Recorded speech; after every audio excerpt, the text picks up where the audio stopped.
chaqirib, deputatlar Oltisoy tuman kengashining 9 kengashi deputatlari, tuman hokimining o'rinbosarlari, tumandagi tegishli korxona va tashkilot rahbarlari qatnashmoqda. Bugungi sessiyamizda xalq deputatlar tuman kengashidan saylangan 25 nafar deputatdan 20 nafari ishtirok etishmoqda. Sessiya ishimizni boshlash uchun kvorum yetarli. 7-chi chaqiriq xalq deputatlar Oltisoy tuman kengashining 9-sessiyasini ochish to'g'risida kimda qanday takliflar bor? Ochiq sizlarga takliflar tushyapti. Ushbu takliflarni ovozga qo'yaman. Rozilar, qarshilar, betaraflar tasdiqlandi. Sessiyani ochiq deb e'lon qilaman. Hurmatli deputatlar, sessiya ishtirokchilari, mahalliy davlat hokimiyati to'g'risidagi O'zbekiston Respublikasi Qonunining 17-moddasiga binoan biz sessiya kotibini saylab olishimiz lozim. 23-to'xtamiz saylov okrugidan deputat Normurod Abdunazar Jo'rayevni sessiya kotibi saylash taklifini kiritaman. Boshqa takliflar yo'qmi? Bo'lmasa taklif qilingan nomzodga ovoz berishlarini so'rayman. Rozilar, qarshilar tasdiqlandi. Rahmat. 23-to'xtamiz saylov okrugidan deputat Normurod Abdunazar Jo'rayev sessiya kotibi etib saylandi. Marhamat, Abdunazar Jo'rayev kotiblik vazifasiga kirishingiz mumkin.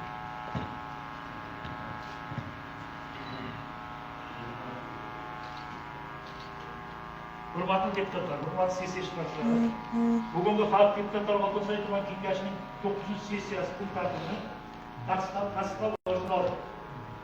Kun tartibi sizlarga tarqatilgan. Taklif etilayotgan kun tartibi yuzasidan qo'shimcha takliflaringiz bormi? Yo'q bo'lsa ovoz berishlarini so'rayman.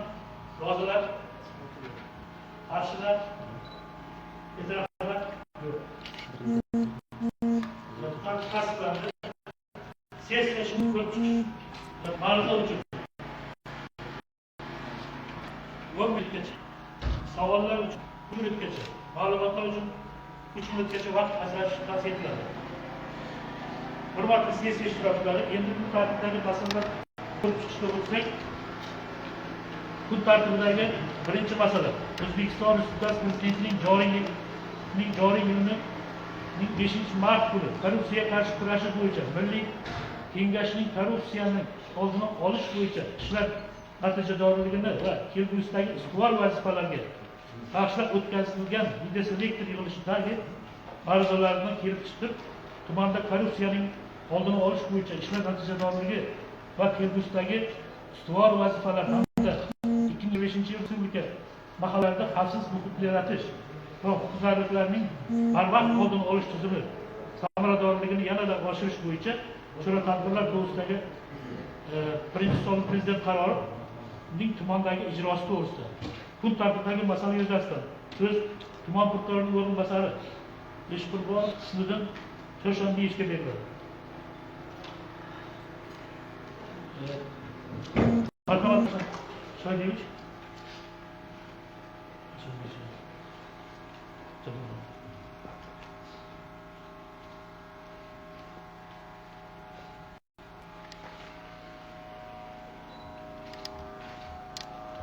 Assalomu alaykum. Hurmatli deputatlar, hurmatli sessiya ishtirokchilari, barchamizga ma'lumki, muhtaram prezidentimiz joriy 5-mart kuni korrupsiyaga qarshi kurash bo'yicha Milliy Kengashni korrupsiyani oldini olish bo'yicha ishlar natijadorligi kelgusidagi ustuvor vazifalarga bag'ishlangan videoselektor yig'ilishdan ma'ruzalardan kelib chiqib, tumanda korrupsiyani oldini olish bo'yicha oldimizga o'ta muhim vazifalar qo'yilgan. Hozirgi kunda taraqqiyot kuchandasi bo'lgan korrupsiyaga qarshi jadal islohotlar olib borilmoqda. Xususan 2017-yil 3-yanvar kuni O'zbekiston Respublikasining korrupsiyaga qarshi kurash to'g'risida, 2024-yil 5-iyunda manfaatlar to'qnashuvi to'g'risida qonunlar qabul qilindi. Bundan tashqari bir qator xalqaro konvensiya ratifikatsiya qilingan, xalqaro paktlar va protokollarga qo'shilgan, lekin shunga qaramasdan tumanimizda korrupsiyaviy holatlar uchrab turibdi. Xususan 2024-yilda oladigan bo'lsak, 2024-yilda mansabdor shaxslar tomonidan poraxo'rlik, firibgarlik, davlat mulkini talon-taroj qilish, ishonchni suiiste'mol qilish yo'li bilan o'zgalar mulkini qo'lga kiritish kabi korrupsiya holatlari bo'yicha jami 13 ta jinoyat ishi qo'zg'atilgan. 2025-yilni o'tgan davrda esa 3 ta jinoyat ishi qo'zg'atilib, hozirgi kunda tergov harakatlari olib borilmoqda. 2024-yilda qo'zg'atilgan jinoyat ishlari bo'yicha 5 nafar hokim yordamchilari, 1 nafardan maktab direktori va maktabgacha ta'lim tashkiloti tarbiyachilari, 2 nafar tibbiyot birlashmasi boshliqlari, 1 nafardan tibbiyot birlashmasi hisobchisi va hamshira, 1 nafar tuman kambag'allikni qisqartirish va bandlikka ko'maklash bo'limi boshlig'i, 1 nafar toza hudud davlat unitar korxonasi nazoratchisi, 2 nafardan soliq inspektori va boshqa mansabdor shaxslarga nisbatan ayblov e'lon qilinib, jinoyat ishlari tegishli tartibda sudlov organlariga yuborilgan. Sudga yuborilgan 13 ta jinoyat ishlari bo'yicha 15 nafar mansabdor shaxslarni 11 nafari o'zlashtirish yoki rastrata qilish yo'li bilan o'zgalar mulkini talon-taroj qilish, 1 nafari pora berish, 3 nafari firibgarlik bilan ayblangan. Misol uchun To'xtamish mahallasi hokim yordamchisi lavozimida ishlagan Normurodov shu mahallada yashovchi 6 nafar fuqarolarga qaytarmaslik sharti bilan 5 million so'mdan imtiyozli kredit chiqarib berishni va'da qilib, ularni elektron imzolardan foydalanib, ularni har birini nomiga 5 nafardan va'da qilingan bo'lsa-da, 33 million so'mdan kredit rasmiylashtirib olgan hamda ushbu kredit mablag'larini o'zini boshqaruvidagi mas'uliyati cheklangan jamiyatlarga o'tkazib olgan.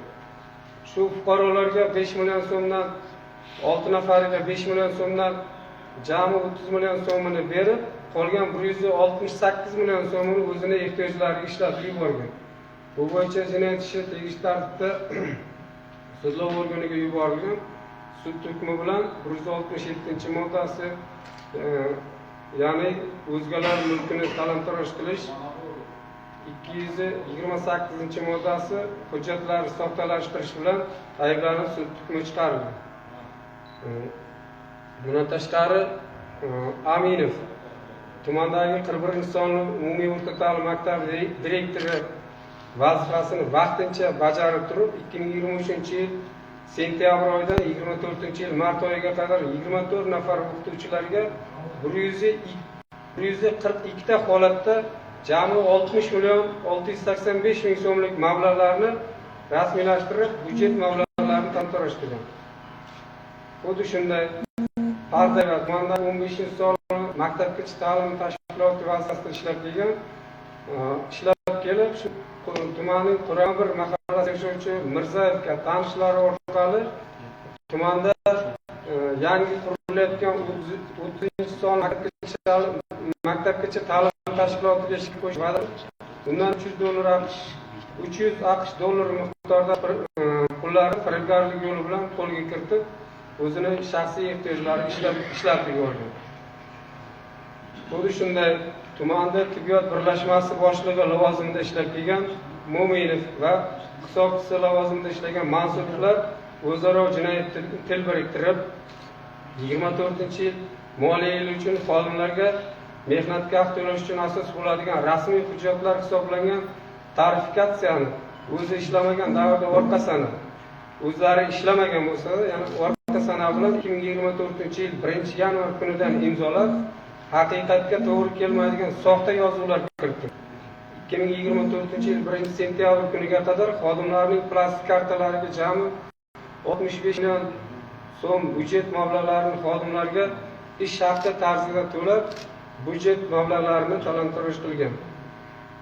Bundan tashqari tuman soliq inspeksiyasi davlat soliq bosh inspektori lavozimida ishlab kelgan Abrayqulov hamkasbi Yunusov bilan jinoyat til biriktirib, tumanda faoliyat olib borayotgan tadbirkorni faoliyati yuzasidan kameral soliq tekshiruvi o'tkazilmagan bo'lsa-da, soliq tekshiruvi o'tkazilganligini, holat bo'yicha 300-400 million so'mlik kamomati aniqlanganligini, ushbu tekshirish ma'lumotnomasini yo'q qilib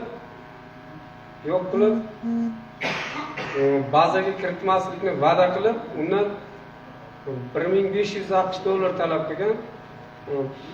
Huquqni muhofaza qiluvchi organlar xodimlari tomonidan o'tkazilgan tezkor tadbirda shuni 1500 talab qilingan $1560 dan $1000 olayotgan vaqtda tezkor tadbirda ushlangan.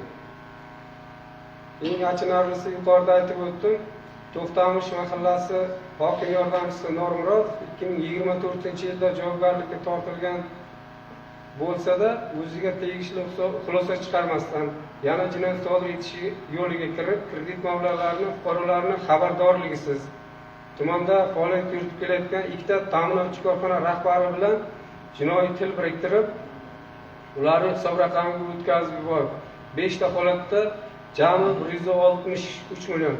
Yuqorida 198 million edi, undan 168 million, ya'ni 30 millionni fuqarolarga 5 million so'mdan berib, bu 2025-yildagi holatda esa 163 million so'mlik, ya'ni ko'p miqdordagi imtiyozli kredit mablag'larini o'zlashtirish yo'li bilan talon-toroj qilgan. Hozirgi kunda ushbu holat bo'yicha hokim yordamchisiga nisbatan qamoqqa olish ehtiyot chorasi qo'llangan, tergov harakatlari davom ettirilmoqda. Bugungi kunda davlatimiz rahbari tomonidan korrupsiyaga qarshi keskin kurash olib borish bo'yicha bir qator idoralar, xususan parlament palatalarida mas'ul qo'mitalar, korrupsiyaga qarshi kurash bo'yicha milliy kengash va agentlik tashkil qilingan, korrupsiyaviy holatlar bo'yicha ommaviy axborot vositalari, internet, jahon axborot tarmoqlari orqali keng yoritilib, korrupsiyaviy jinoyatlarni salbiy oqibatlari bo'yicha shuningdek shu korrupsiya qilmishlari uchun jazo muqarrarligi ta'kidlanib kelishiga qaramasdan hamon tumanimizda korrupsiya holatlarga yo'l qo'yilmoqda. Xususan tumandagi huquqni muhofaza qiluvchi organlar tomonidan hamkorlikda o'tkazilgan tezkor tadbirda tuman hududiy elektr tarmoqlari aksiyadorlik jamiyati Energiya savdo filiali boshlig'i o'rinbosari hozir tergov harakatlari davom etmoqda. Sud hukmi chiqmaguncha mayli familiya ismini ochiqlamaymiz. BB tomonidan iste'molchiga elektr hisob axborot tizimida abonent hisob raqami ochmasdan to'g'ridan to'g'ri ulab berish hamda kelgusida elektr tarmoqlari korxonasi xodimlari tomonidan o'tkaziladigan nazorat tadbirlarini bartaraf qilish va noqonuniy ulanish holatlari yuzasidan unga nisbatan chora ko'rmaslikni va'da qilib, 7 million so'm pul mablag'larini talab qilib, ushbu pul mablag'larini olayotgan vaqtda tezkor tadbirda ushlangan. Ushbu holat yuzasidan hozirgi kunda Jinoyat kodeksining tegishli moddalari bilan jinoyat ishi qo'zg'atilib, tergov harakatlari olib borilmoqda. Hammamizga ma'lumki, hurmatli davlatimiz rahbari tomonidan 2025-yil 5-mart kuni o'tkazilgan Milliy korrupsiyaga qarshi kurash milliy kengashining yig'ilishida korrupsiyaga qarshi kurash bo'yicha preventiv choralarni ko'rish, ya'ni barcha davlat korxonalari, muassasalari, tashkilotlarida korrupsiyaviy holatlarga duch kelganda korrupsiyaga qarshi kurash bo'yicha idoralar hamda huquqni muhofaza qiluvchi organlarning ishonch telefon raqamlarini osish, korrupsiyaviy holatlarga duch kelgan taqdirda qanday choralarni ko'rish bo'yicha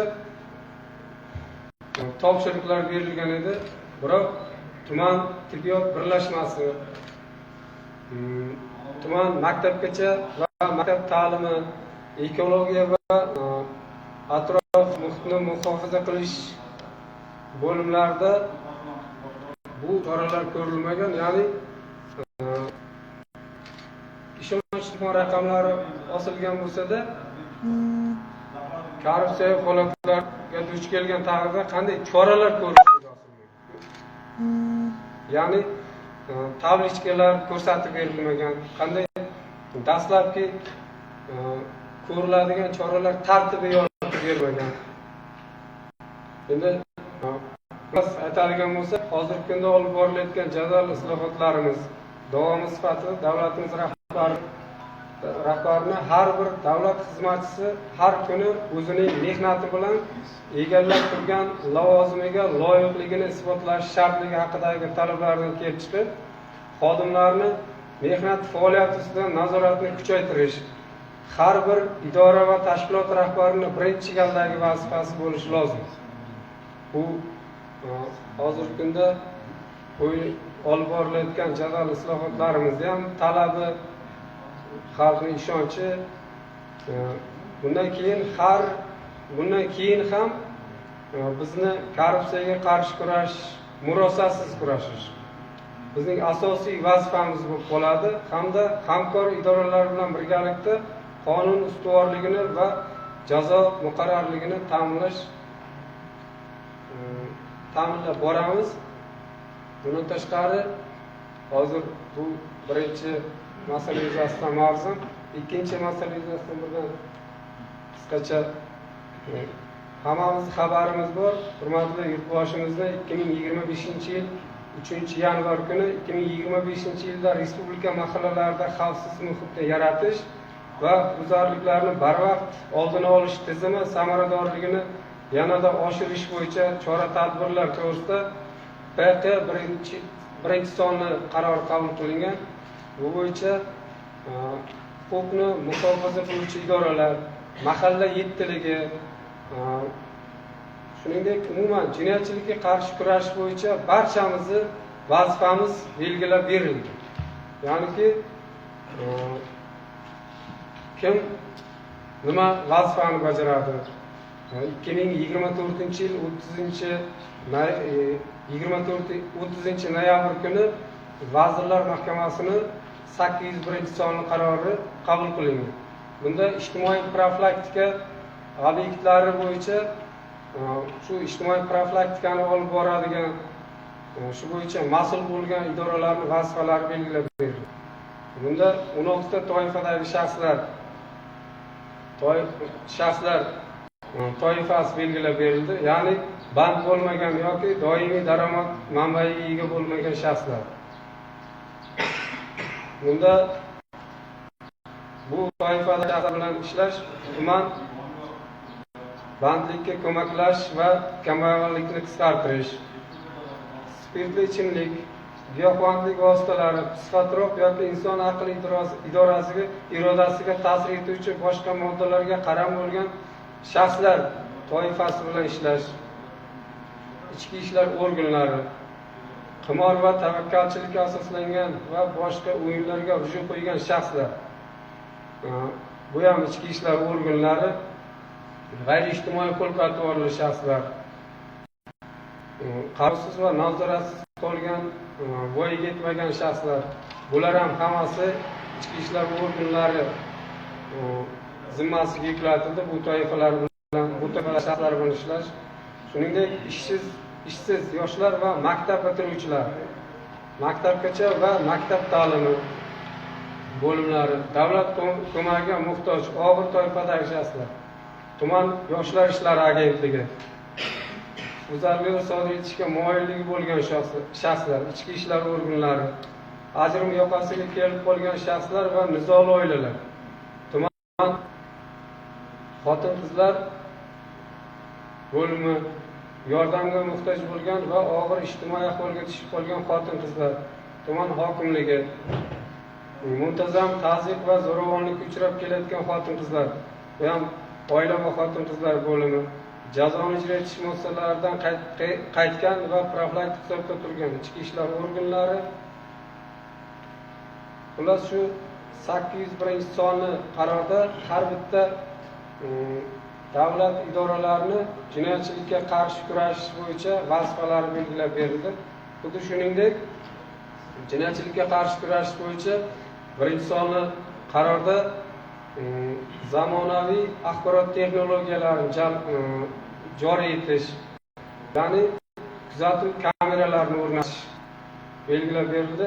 Ya'ni bu bo'yicha 2025-yilda birinchi choragida mahallalardagi aholi gavjum joylar va ko'chalarga video kuzatuv kameralarini o'rnatish bizga reja bo'yicha 86 ta belgilar berilgan bo'lsa, biz amalda 125 ta o'rnatdik.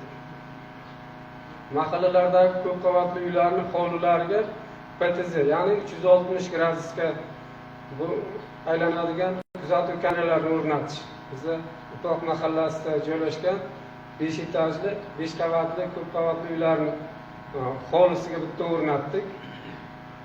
Mahallalar asos kirish chiqish joylariga yuzli va avtoraqamlarni tanib oluvchi kameralarni amalda biz o'rnatdik, lekin rejada 26 belgilar berilgan. Xullas, biz homiylik, undan tashqari shu mahallalarda o'zlarini mablag'lari hisobidan o'rnatishga harakat qildik. Siz hurmatli deputatlarni amaliy yordamlaringiz bilan bu birinchi son qaror bo'yicha har bitta chorakka reja belgilab beradi. Birinchi chorakni bajarishga harakat qildik. Keyingi siz amaliy yordamlaringiz bilan keyingi chorakda ham xavfsiz ko'cha, xavfsiz yo'lak, mana shu PTZ kameralarini o'rnatishga mablag' ajratishga yordam bersalaringiz, buni ham bizning hurmatli prezidentimiz qarorini namunali viloyatda birinchilardan bo'lib ta'minlashga yordam bergan bo'larmiz. Rahmat e'tiborlaringiz uchun. Hurmatli deputatlar, sudyalarga savollaringiz bormi? Savollaringiz bo'lmasa, bu tartiblar masala yuzasidan qaror qabul qilishimiz lozim. Qaror loyihasi darajada qat'iyan. Marhamat, ovoz berishdan so'rayman. Rozilar, qarshilar, e'tiroflar tasdiqlanadi. Hurmatli deputatlar, hurmatli sessiya ishtirokchilari, kun tartibidagi 3-masala.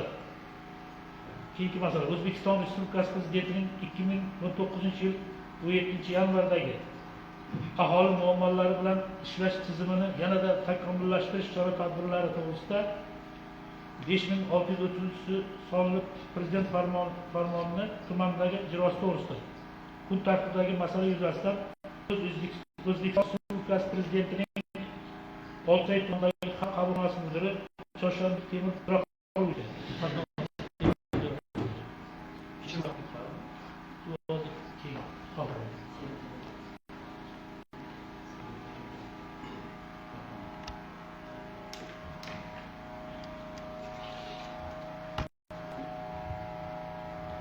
Assalomu alaykum, hurmatli deputatlar, sessiya ishtirokchilari. O'zbekiston Respublikasi Prezidentining 2019-yil 17-yanvardagi aholi muammolari bilan ishlash tizimini yanada takomillashtirish chora-tadbirlari to'g'risidagi 5633 farmoniga asosan hududdagi sektorlar va tashkilot hamda idoralar rahbarlarining faoliyati, murojaatlar bilan ishlash ahvoli muntazam ravishda xalq qabulxonasi tomonidan o'rganib borilmoqda hamda muvofiqlashtirib borilmoqda. Asosiy e'tibor 2017-yil 17-sentyabr kunidagi O'zbekiston Respublikasi jismoniy va yuridik shaxslar murojaatlari to'g'risidagi 445-sonli qonun talablari qat'iy rioya qilingan holda ishlarni tashkil etilishiga qaratilgan. Jumladan 2025-yil 31-mart holatiga birinchi chorak yakuniga ko'ra virtual va xalq qabulxonasiga Oltisoy tuman aholisidan jami 1339 ta murojaatlar kelib tushgan. Ushbu murojaatlarning 1322 tasi 98.7% ko'rib chiqilgan, 17 tasi jarayonda turibdi, uzoq muddatga olingan. Bundan tashqari jami ko'rib chiqilgan 1322 ta murojaatlarning 1108 tasi yoki 83% qanoatlantirilgan bo'lsa, 815 tasi yoki 61.6%ga tushuntirish, huquqiy ma'lumot berish, uzoq muddatli nazoratga olish, rad etish, tugatish orqali ijrosi ta'minlangan. Ijobiy hal etish darajasi 38.4% ni tashkil etgan. 2024-yilning mos davriga nisbatan 2025-yil 31-mart holatida murojaatlar soni 715 taga yoki 34% ga kamaygan. Har 10.000 aholiga nisbatan hisoblanganda murojaatlar tuman hissasiga 21 taga to'g'ri keladi. Tahlillar natijasida tumanda eng ko'p murojaatlar ochiqlar 137 ta, o'tgan yilga nisbatan 85 ta ko'paygan. Takroriy murojaat soni 32 dan hisoblanadi. Mahallasi 65 ta bilan takroriy murojaatlar soni 42 ta. Bugun takror murojaatlar soni 4 ta. Qo'sharchada 31 ta, Pahlavonda 25 ta, Arbay Bo'tayevda 15 ta. Takroriy murojaatlar soni 3 tani tashkil qilgan. 2025-yil birinchi oylik davomida murojaatlar 2024-yilga nisbatan ayrim sohalarda kamaygan bo'lsa, ba'zi sohalarda oshgan. Misol uchun, o'tgan yil davomida bolalar nafaqasi juda ko'payib ketgan edi. Bu yil bolalar nafaqasi birinchi oylikka nisbatan 136 taga kamaygan, ya'ni 123 taga tushgan. Aliment undirish 28 ta, 20 taga kamaygan. Gaz ballon to'ldirish 38 ta, 3 taga, maishiy gaz bilan ta'minlash 37 ta, 9 taga, elektr tarmoqlarini obyektlarini qurish 8 taga, ish bilan ta'minlash 18 taga, bir marta yordam 24 taga, oilaviy nizolar 30 taga, uy-joy bilan ta'minlash 15 taga, elektr ta'minoti uzilishlar 83 taga kamaygan bo'lsa, ayrim sohalarda murojaatlar soni oshgan. Misol uchun, sodir etilgan huquqbuzar haqida xabar 11 taga oshgan, elektr so'ragich nosozliklari 13 taga oshgan, uy-joyni ta'minlash uchun kredit ajratish 12 taga, qarovsiz daydi hayvonlardan tozalash 11 taga, hokim yordamchisining tikuv mashinkasi uchun tavsiyanoma 8 taga, aholini ko'mir bilan ta'minlash 10 taga, yoshlar daftariga kiritilgan yoshlarga shartnoma pullarini to'lashda moddiy yordam ajratish 5 taga, sud qarorlari ijrosi va zarar undirish ijro hujjati bo'yicha 5 taga, aliment miqdorini to'g'ri hisoblash 4 taga oshgan. Bundan tashqari, chorak davomida murojaatlarni ijobiy hal etish darajasi tuman bo'yicha 38.4% ni tashkil etgan. Bir vaqtda ayrim sohalarda ijobiy hal etish darajasi past. Misol uchun, kadastr agentligida 5 ta murojaatdan birortasi ijobiy hal etilmagan. Tuman ichki ishlar ijtimoiy profilaktika guruhida 20 ta murojaatdan 3 tasi, ya'ni 15% ijobiy hal etilgan. Ichki ishlar bo'limida 62 ta murojaatdan 9 ta, 17%. Tuman oila xotin-qizlar bo'limi 26 ta murojaatdan 4 ta, 19%. Mahalla uyushmasi 146 ta murojaatdan 29 ta, 27%. Oltinsoy tuman hokimligida 97 ta murojaatdan 15 ta, 22%. Inson ijtimoiy xizmatlar markazi 27 ta murojaatdan 7 ta, 28%. Tuman xalq ta'limi 61 ta murojaatdan 17 ta, 32%.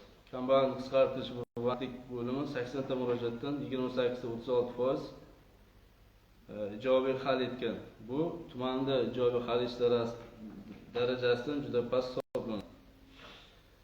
Birinchi oylik davomida tumandagi faoliyat olib borayotgan davlat xizmatchilarining xatti-harakatlari yuzasidan kelib tushgan murojaatlar o'tgan yilga nisbatan Majburiy ijro byurosi xodimlari xatti-harakatlari 9 ta kelib tushgan, bu o'tgan yilga nisbatan 7 taga oshgan. Hokim yordamchilarining xatti-harakatlari 11 ta bo'lib 5 taga oshgan. Bundan tashqari, jismoniy va yuridik shaxslar murojaatlari to'g'risida qonun 28-moddasiga asosan murojaat muddati 15 kun hisoblanadi. Qo'shimcha muddat talab etgan taqdirda 1 oygacha muddatda ko'rib chiqilishi kerak. Ushbu muddatni qo'pol ravishda buzib kelgani oqibatida Xalq qabulxonasi tomonidan xalq deputatlari tuman kengashiga 2 ta axborot, tuman tashkilotlari 3 ta taqdimnoma, 3 ta taklif va 13 ta ko'rsatma xatlari yuborilib, ushbu yuborilgan xatlarga asosan kamchilikka yo'l qo'yib 7 ta xodimga hayfsan jami bo'lib 8 nafar rahbar va xodimlarga nisbatan insomiy jazo choralari qo'llanilgan. Bayon etilgan axborot qasd yuborish bilan birga O'zbekiston Respublikasi Prezidentining bu boradagi qonun va qarorlar ijrosini o'z vaqtida va sifatida ta'minlash, fuqarolarning huquq va manfaatlarini himoya qilish maqsadida axborotda ko'rsatilgan mutasaddi rahbarlarning hisoboti eshitilib, kamchiliklarga yo'l qo'ygan rahbar va xodimlarga nisbatan chora ko'rish hamda kamchiliklarni bartaraf etish ishlarini yaxshilashga qaratilgan chora-tadbirlarni belgilash lozim deb hisoblaymiz. Axborot bilan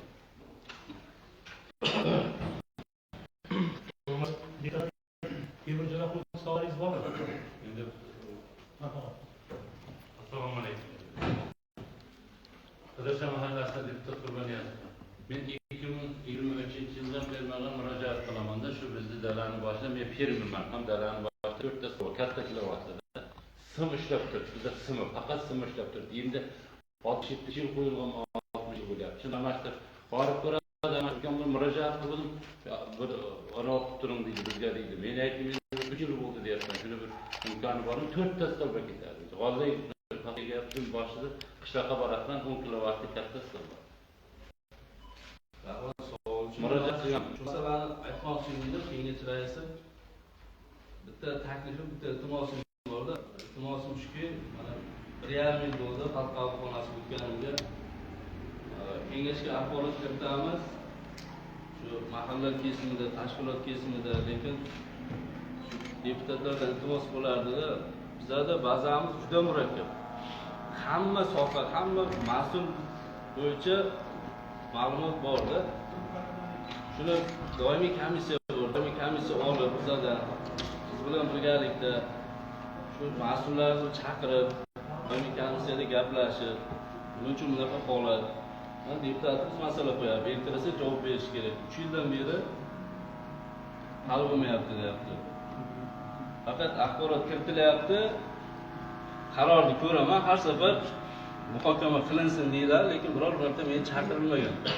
Misol, keling managa doimiy komissiyada raygas muhokama bo'lyapti deb chaqirilmaganda, shuni men iltimos qilardim. Shu faqat qog'oz emas, birgalikda ishlasak, chunki hamma bo'g'indagi rahbarlarning vazifasi xalqqa rozi qilish. Men xursand bo'laman, ham ijtimoiy tarmoqni kuzatib boraman-da aka. Mana yaqinda shakarqamish ko'rsatdingiz, yo'lda. Yaqinda ziyorat ko'rsatdingiz. Juda xursand bo'ldim-da. Qanchadir, kimgadir uyg'ota olasizda. Shuni kengash raisi iltimosim bo'lardi, shu axborotga, xalq qabulxonasi bergan axborotiga qarab, shu mas'ullar bilan bir so'rasak, nima uchun bunday holat bo'lyapti? Misol uchun hozir mana xalq qabulxonasi gruppasi bor, gaz masalasi. Hamma ko'rib o'tiribdi. Ertalab boshlanadi, ertalab boshlanadi, kechqurungacha gaz. Shu masalani deputatlar, mana viloyat deputatimiz bor. Viloyat raygazga olib chiqsa yoki tumanda bir deputatlar bir masala qo'yib, viloyatga bir xat qilsak, hammamiz birgalikda qilmasak, misol uchun xalq qabulxonasi ham bitta o'zi hech narsa qila olmaydi. Tuman hokimiga rahmat, yordam beryapti. Demoqchimanki, shu axborotlarda real muhokama qilaylik, tashkilotlar bilan birga. Savol beraylik, nima uchun bunday holat? Nima uchun mana deputat masalasi 3 yildan beri hal bo'lmayapti? Faqat erta degan. Yana bir taklifim bor edi. Hozir mana qabullarda uy-joy ta'mirlash, uy-joy remont qilib berish, uy-joy qurib berish masalasida juda ko'p murojaat bo'lyapti-da. Hozir qabulda ham shunaqa masala bo'ldi. To'g'risi bu murojaat soni juda ko'p. Men taklifim bo'lardi, agar qo'llab-quvvatlasa deputatlar, shu deputatlardan komissiya tutsakdagi o'shanday murojaatlarni biz ro'yxatini olib, shu komissiyaning xulosasiga asosan yordam bersak. Hozir tavakkal bo'lyapti-da, qabulga kelyapti, hokim nima deb javob berishni bilmayapti. Qilamiz, navbati kelsin deyapmiz, keyin qabulda yana kelyapti. Men viloyat hokimiyatida ishlaganimda ham viloyatda ham shunday komissiyasi bor edi. Faqatgina viloyat komissiya deputatlarning xulosasiga asosan shu oilaga yordam berilardi. Agar shu narsani qilsak, menimcha haqiqat bo'lardi-da. Eng og'ir uni oilasi, akasi, bobosi bormi, aka-ukasi nima ish qiladi, o'shalar hammasi inobatga olib, komissiya bitta xulosa qilib bersa, bo'ldi. Shunga yordam beramiz desa, keyin hokim bilan maslahat qilib, mana byudjetdanmi, homiylarmi, nimadir qilib yordam bersak, chunki hozir juda chalkashib ketdi-da. Murojaat ko'p, qaysiga nima yordam berishni bilmaymiz. Taklifim shu.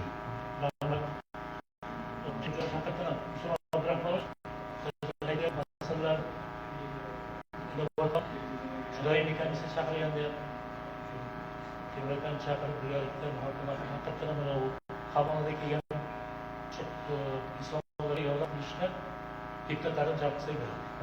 To'g'ri aytyapti, lekin bu narsa uyga muhtoj xotin-qizlar deputatlarning xulosasi bilan yo'lga qo'yilgan bu narsa. Siz aytganingiz. Mana men 1,5 yildan beri unday narsa hech bo'lgan yo'q-da. Agar hujjatda bo'lsa yuritaylik deyapti. Bor, hujjatda ham mavjud.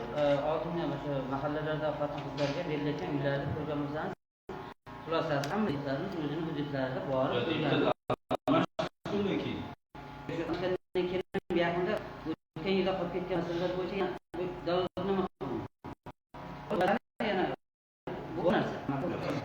bersangiz, shu mahallaga bekorlar bu mahallada istagan chaqirgan boya aytganimizdek bu yerda ham korrupsion holatlar bo'lmaydi-da. Mahalla boradi, kengash deputati tumandagi tegishli korxona tashkilotlari bor. Tumandagi shu mahallani masalan tuman bo'yicha 10 kishilik yoki 5 boshqa bor, xotin-qizlar o'rinbosarlari bor. Ular ham bor, birgalikda boradi. Bu narsa amalda bor narsa. umumiy komissiya qilaylik, oxirgi nuqtani xulosan shular bersin, shularni gapiga Hurmatli deputatlar, savollar bor. Savollaringiz bo'lmasa, kun tartibidagi masala yuzasidan qaror qabul qilishimiz kerak. Kerakli o'zgartirishlar qilgan holda qaror loyihasi bilan tarqatilgan. Shuni ovoz berishlarini so'rayman. Rozilar, qarshilar, betaraf tasdiqlar. Hurmatli deputatlar, hurmatli sessiya ishtirokchilari, kun tartibidagi keyingi masala tumandagi davlat organlari va tashkilotlarda norma ijodkorligi hamda huquqni qo'llash amaliyoti bo'yicha 2005-yil 1-chorak davomida amalga oshirilgan ishlar to'g'risida kun tartibidagi masala yuzasidan so'z tuman adliya bo'limi boshlig'i Kamolov Birkarim Pardo'g'liga. Marhamat. Birkarim Pardo'g'li.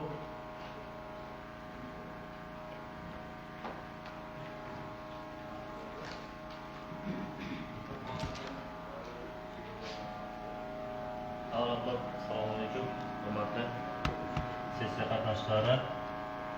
Demak, bugungi ma'ruzamdagi asosiy masalalardan biri shundan iboratki, O'zbekiston Respublikasi Prezidentining 2024-yil 25-maydagi 80 farmoniga asosan adliya organlariga bir qator vazifa yuklatilib berilgan. Jumladan, bunga misol keltiradigan bo'lsak, aholining kundalik huquqiy muammolarini aniqlash, bartaraf etish va huquqiy savodxonlikni oshirish bo'yicha demak adliya organlariga bir qator vazifa yuklatilgan. Shu yuzasidan 2025-yil 1-chorak davomida tumandagi barcha tashkilotlar kesimida jami 28 ta bajarishi majburiy bo'lgan taqdimnoma tasdiq chorasi, xo'sh, qonun buzilish haqida 5 ta ogohlantirish berilganligi. Bundan tashqari kengashning 2 ta normativ qarorlari o'tkazilib, tegishli ijobiy xulosalar berilgan. Xalq deputatlari tuman kengashi hamda tuman hokimligining adliya bo'limidan huquqiy ekspertiza o'tkazib qabul qilgan umumiy majburiy qarorlar matni belgilangan tartibda muddatda regulation.gov.uz saytidan o'tkazib borilib belgilangan. Shu munosabat bilan tuman hokimligining, tuman kengashining qarorlari xulosalari qaror kengashida doimiy